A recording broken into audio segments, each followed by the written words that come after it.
Sales is, everybody has to do sales. People were scared because of COVID, but at the same time, construction was skyrocketing. Prices were going up. So it was luck or God's providence or God's grace that I started at the perfect time. Now it's almost like a marriage where your finances are connected to his. So hi everybody. Today we have a podcast about interest in business and our friends. They are from Seattle.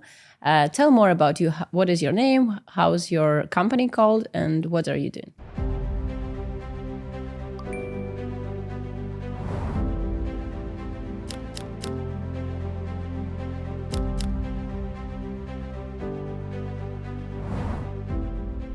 Thanks for having me.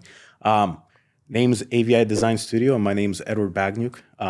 We have a branch in the Seattle, Kirkland area, and then I'm from Vancouver, Washington, and with a branch there in the PDX area. So what we do is architectural interior design, and I've been in this business for 7 years, and the last 2 years I've partnered with Vitaliy, who you might see later or see in another podcast, and we will share more of what we do. Cool. Yeah. Sounds good. Tell me more about how did you start your business by yourself at first? Yeah. 7 years ago.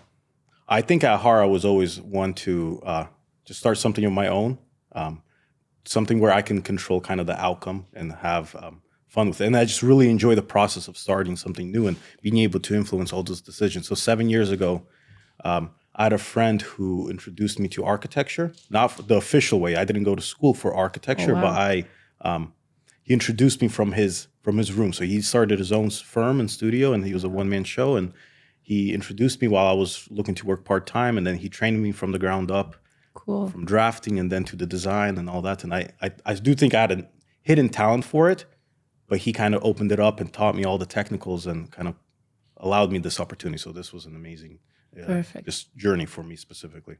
So, And in what time did you start your own business?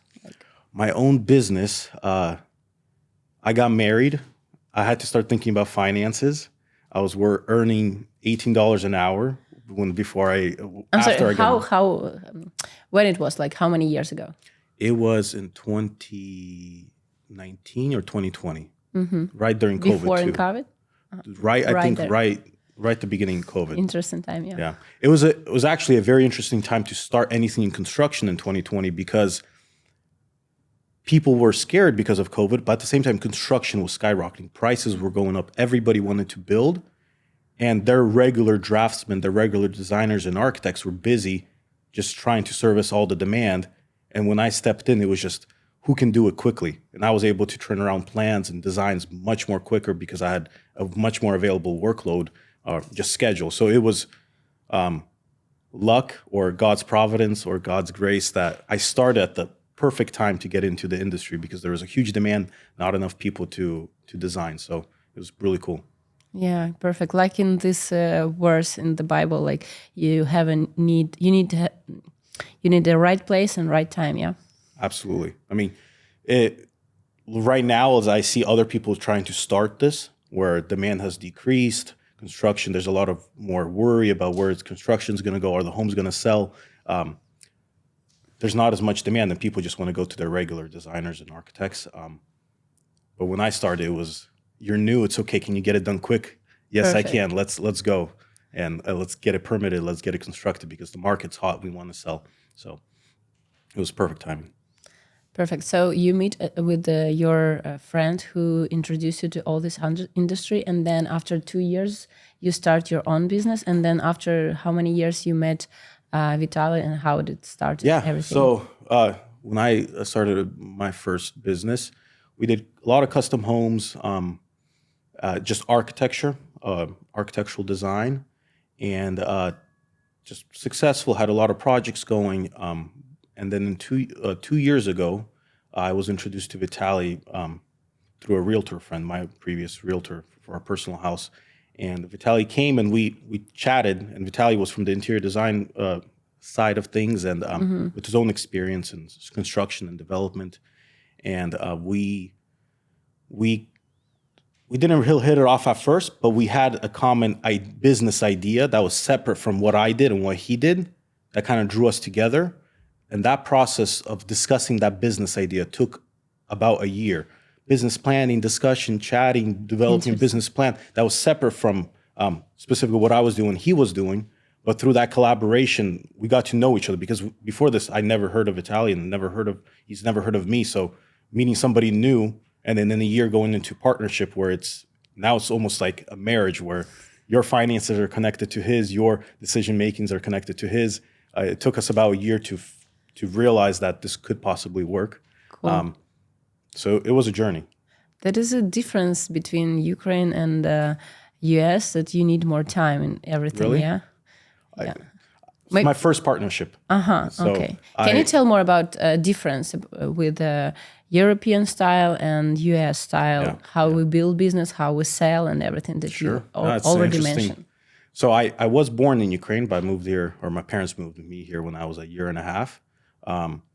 And went through schooling at WSU, got my bachelor's degree in finances and business management.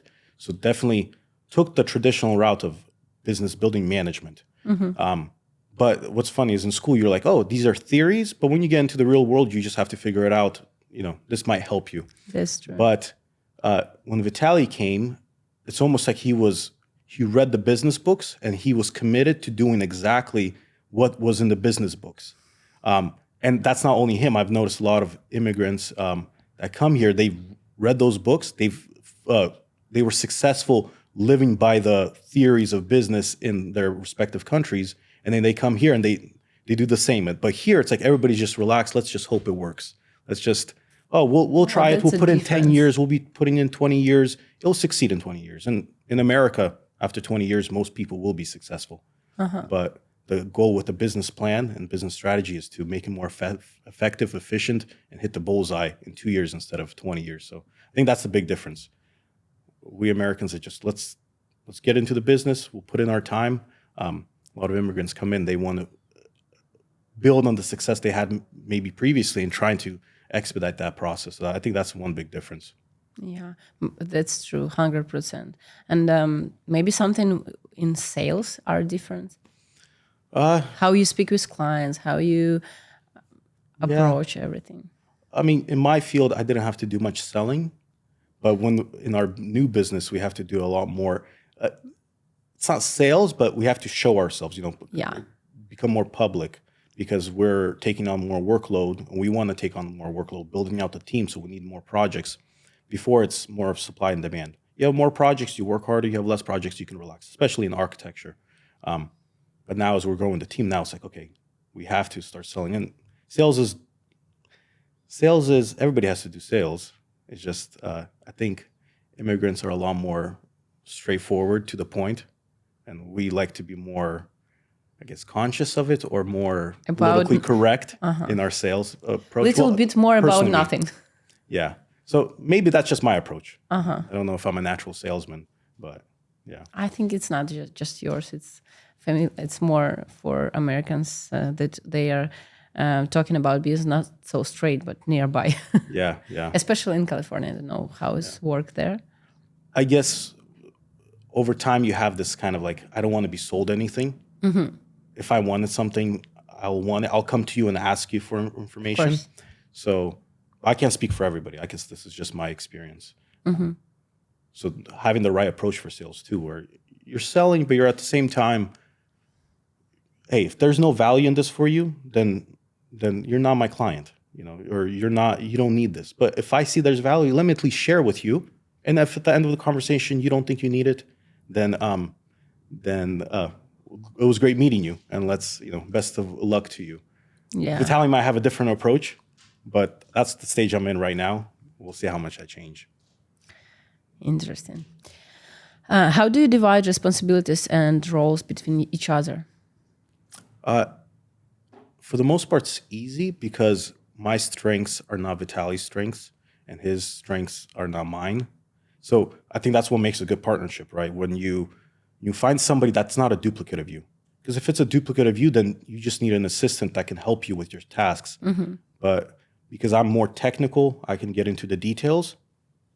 I focus on that. Vitaliy does not like that, but he wants to dream big, see the big picture, and bring the team together. And for me, bringing the team together is not my natural thing. And the kind of the leading aspect of being a CEO and finding the vision, giving everybody the motivation to move forward. It's not my strength at the moment. So those two things come together well in our partnership for now. Perfect. You have a perfect match with the partner. Yeah. Okay, about process and clients. What did the process look like from the client first contact, and how do you find out the result? How it's look like the work here? Well, in architecture and interior, there's a lot of trust that people have to put into us, and it's hard to sell somebody that's just heard of you just now. It's a lot of sharing about yourself. People need to know you. It's great when a client's referred to us through great partnerships, through builders and realtors. So it's a very relationship-based business. So we really try to build those relationships, not with the client, because the client can come once, build a home, and live there for 10, 20 years. It's the builders, the realtors, just the friend circles, the community outreach events that kind of help us. Recommendations that will happen after we, or do a great project and then they refer us to somebody else. So it's very long term. The work that we're putting in now the result might come back in 5 years. How many times do you do a project, like from 2 months to Depends. If we have to get something done quickly, it's about 3 to 4 months. More complex projects could be 6 months, 8 months, and then projects that specifically in some jurisdictions with the permitting process it would be a year and a half. So there's some what do you do? Like what type of works do you do? Like just kitchen or all the house? What type of clients are interested in that? So one of the reasons we partnered is because we want to provide a full service, meaning we do architectural planning, structural coordination, and getting permits from the city. So you get a full ready plan set to build from that the builder takes and gets built. And the partnership aspect is now we include interior design, high-end interior design where everything's detailed, everything's visualized, rendered, where the person sees the exterior, the interior, the construction elements to get it built, and then the design elements to also finish off the project. So that's what AVI is. It's the combination of both those products, and provide this full service for a client. Just one-stop shop, pretty much. Interesting. So I heard that you have a big plans. Like, what is your plan? Like, huge plan for these 5 or 10 years? Yeah. Where are you gonna be? I think Vitaliy will share more of the details because he's the one more so pushing the plans, and then we want to build the systems. My job is to build the systems for the plans, but we believe we have a great product. We believe that our team is amazing and they do a great job. We believe that we have a unique approach in the fact that we combine architectural, interior, and our experience in real estate, in construction, in marketing, in architecture and interior, obviously, as the base. We hope to have, in 5 years, at least a few branches in LA and where we're here now, Miami, New York. There's some potential in Vancouver, BC, and London. But this year, specifically 2025, is the year of systems where we want to make sure the foundation is solid for wherever it takes us. And what's also cool about this business is that we have our plans, but this business, architecture and interior, opens a lot of doors into furniture, into sales, real estate, the development. But the foundation has to be there. So we're solidifying the foundation this year and then taking it from there. Interesting. So how many projects can you do now, like in the same time? This year was hard because we worked really hard. We got, in 2024, we finished 63 projects. Wow. 63. Like almost every month you have like 3 or 4. Yeah. It's our goal is to sign and get out 4 projects every month on a 4-month cycle. And we had 63, about 300,000 square feet, mostly single-family residential homes. So it was very intense. We worked very quickly and very hard, but also not sacrificing on the quality. The quality was there, and you could see that on our website. Yeah, I saw that. Yeah. You do a great work, Los Angeles need you. I think we could be a good fit here as well, but it's our team that does the great work. We allow them the opportunity. We find the clients that need this, and then we produce results that are, I think, amazing. Maybe Pacific Palisade will be built with you. Maybe. Maybe. Okay, I have the fast questions. You can answer Sure. like for Quickly. one word or one sentence, whatever you prefer. One sentence. Yeah. Let's try that. Okay. My morning starts with. Getting out of bed and trying to get to work quickly. Cool. Favorite building in the world? Building. Yeah. If you have, so if you know, you just I can can't think say of you don't anything know. at the moment. The architect that inspires you. But back to building, I think the more detail the building is, where you're like, how did somebody think of that? That's amazing. Not just something simple and straightforward. So Okay. Your must-have tool at work. Slack, communication, being able to talk to our team. A city where you dreamed of doing a project. San Diego, it's actually close to here. It's beautiful. It's sunny. And it's where our honeymoon was during COVID. So I had a lot of good memories from just life and sunny. Your favorite book. My favorite book for me personally was Systematic Theology by Wayne Grudem for my Christianity. Currently, my favorite book is How to Raise Children by Andrew Murray. So that's and then from a business perspective, can't think of one at the moment. I'm starting to get more into business books. Before I used to read a lot of Christian books and theology books. So And you have 2 children. Yeah. How old they are? Sarah, my eldest daughter, she's 3, and then John, he's 1. And it's amazing to see the dynamic between a boy and a girl, and it's really awesome. Okay, I will have another questions about how do you survive in this with family and business? How do you manage everything? It's tough. My wife, Natalie, is supportive, but it's also tough. And I appreciate when she pushes back against my work schedule because I know she does it from a really good place and for the need of the family. When I get into something, I have a lot of passion. So I really get into it. But at the same time, to come home and have the kids open the door when you open up the garage is probably a better feeling than success in business. And then just spending time with them. And for me, I'm looking for ways to have a fresh mind when I come home so I could give them the attention that they need. So if that's either working out or starting work earlier so you come home when it's still light outside so you're still more awake. Just finding ways to be alert and fresh-minded when I come home to my family. So, And when you come, how does your day look like? You go to work at what time when you come back, and how many holidays do you have? How much time you spend with your family, or you sacrifice this because of work now? So the workday starts at, we wake up at 6:30, start at 7 or 8 o'clock. All our team meetings are in the mornings till 12 o'clock, and then our client meetings are usually in the afternoons. Finish around 4, 5, sometimes 6. And then this is just balancing. 1 week you're working late, 8, sometimes, working at night just behind the computer. And then I try to make up for it the following week or on the weekend to spend time with family. So it's trying to balance it. And hearing from my wife and from our children, if there's a special event coming up, definitely take that time away. Turn off the phone, at least as much as you can. So when you're somewhere with your family, dedicate that time. Let it count. Because if you're with your family, but then you're just on your phone, then it doesn't count like time for your family, and it's not effective. It's not effective for work too. So trying to get that balanced is working on it. It's a process. Yeah, it's a process. How do you combine faith and your work? How it works for you? Yeah, we get to live once here on Earth, and I believe that everything that we do, especially the thing that we dedicate 8 to 10 hours a day to, has to be our purpose for God in the season that we're in right now.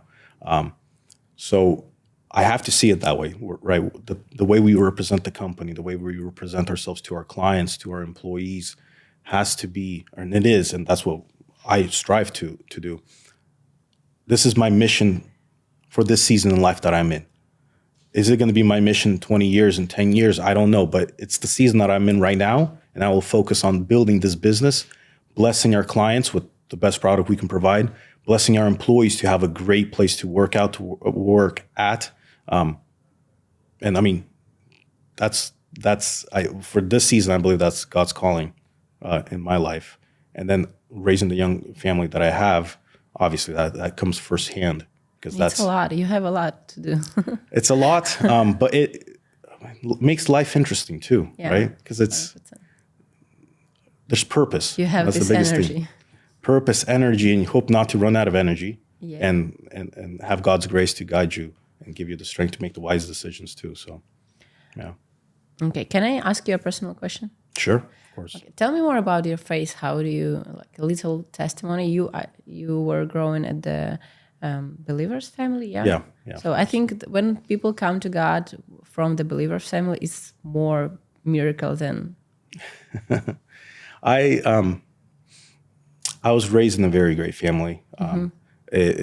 Very blessed, because I know in Christian families, you could possibly see hypocrisy, and that pushes you away from religion. Not in my family, and I was guided into the right church and the right communities in our teen years, and the involvement in church. Just beyond blessed and grateful to God for that. I had a moment in college where I started taking my faith more seriously, where a classmate just asked me, why do you believe in God? And it's such a simple question, but when you ask that to yourself and you want to have a real answer to yourself, that's when you start having the most questions. And after that, this is where I got into theology, apologetics, the reason for our faiths, a logical reason, right? Because because God created everything around us, and He's the one that made us wise and smart, and all the sciences are rooted in the fact that there is a creator, we're able to then, as wise people, or people that can think and ration, see God in all of creation. And that's what the Bible also tells us, that it's evident to all of us. So taking that approach, it was 2 years, 3 years where you're reading theology books, apologetic books, talking to people, listening to debates, really, really attached me to my faith from a, more of a theological perspective. And now I think in this season of my life, as I go into business, those foundational truths are helping me also, stay the right path, know why we're doing this, the way we treat people around us. More of a practical application of the theological, just book knowledge that I had, a few years ago. Yeah, So. that makes sense. Okay, maybe favorite book you said, and maybe some Christian book, but you said about raising children. Yeah, Andrew Murray. It's an amazing book. You have Okay. to sit down and read a sentence at a time and dissect it, and it's so much practical knowledge. Okay, and that's almost all. But I want you to tell more about any encourage for people who just moved here. So you know how to be the immigrant's child, and you have the difference with your parents. They speak on Russian now? They speak Russian, Ukrainian. But you speak with them in which language? Ukrainian. Yeah. Because I know there is a problem that when the kids grow and they stop talking in languages, they start English, they have another culture. Do you have this big difference with your parents in culture side? I think not really. I think for the most part, we're very much similar. I mean, obviously there's differences in American culture, but there hasn't been, in my family specifically, tension with that. But with immigrants, I mean, that's anybody coming to this country, they see this as a land of opportunity. And it is a land of opportunity, but you just have to work hard and trust God to lead you and guide you, and just be responsible, right, for your actions. And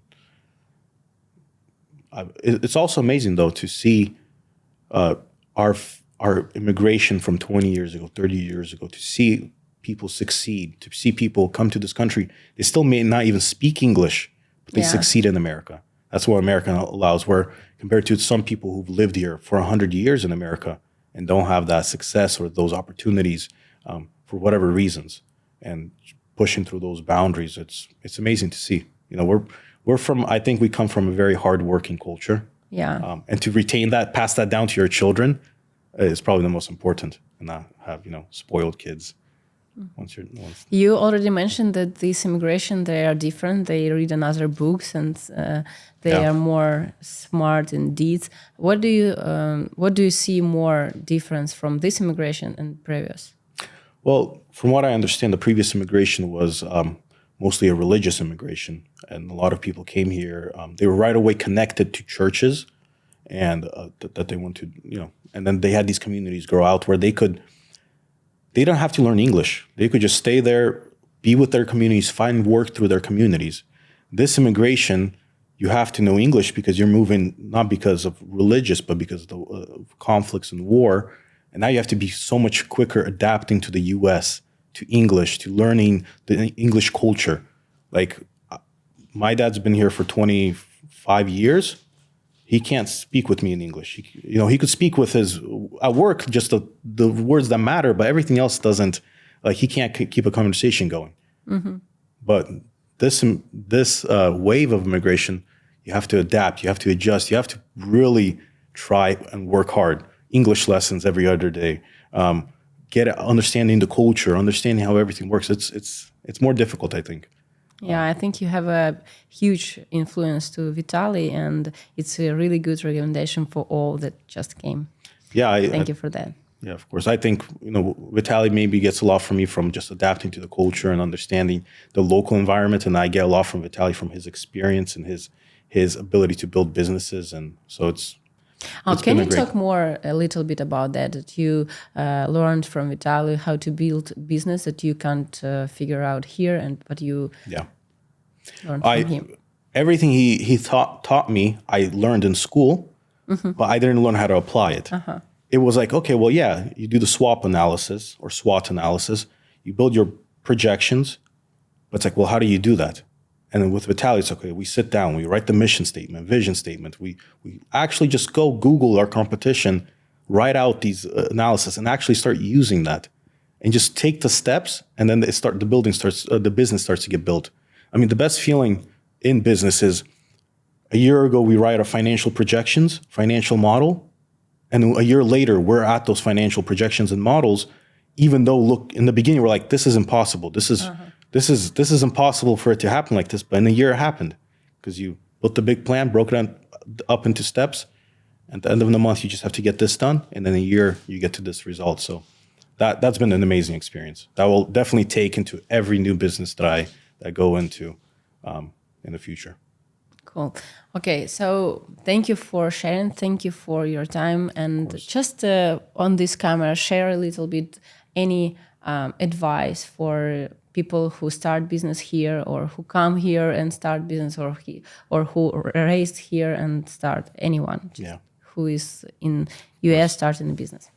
I mean, I think there's so much knowledge out there. You could listen to so many podcasts and wise people, and much more wise than me. But I think the biggest thing is working hard, and literally luck doesn't come out of nowhere. It's just being in the right place at the right time and being able to stay true to your word and showing up to the situation. If this is your business, show up, do it, and God will guide you, and the opportunities will come, the right people will come. Look out for them. And when the opportunity comes, the biggest thing is you take the opportunity, you say you will do this, and just get it done. I mean, we're sitting in this beautiful studio with LA behind us, but to my left, there's this huge skyscraper that's, 30 stories tall.